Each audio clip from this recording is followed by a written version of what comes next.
am Esra Bilgic, and today I will be trying to speak some popular Pakistani slang words and phrases, and also teach you the Turkish version of them.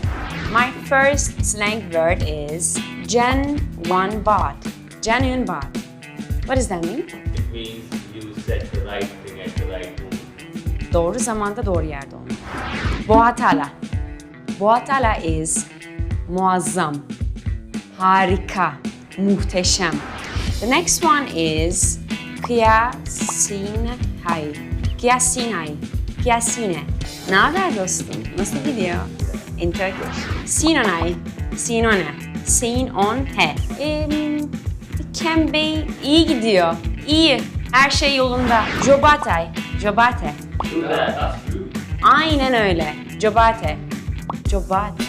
Yes, the next one is jugar. Jugar. Yalandan iş çevirdin. Öylesine bir şeyler yapmak istedin, yaptın yani. That means a lot. Okay, the next one is ayete çagaya. Ayete çagaya. Ayete çagaya. Ayete çagaya. What does that mean? Geldim, gördüm, yendim. The next one is cheetah. Cheetah. What does that mean? Yeah, I know this word. It's champ. Interesting. Cheetah is champ in Pakistani.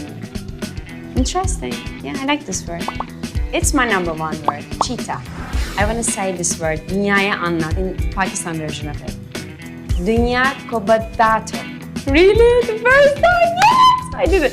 Dünya kabadato.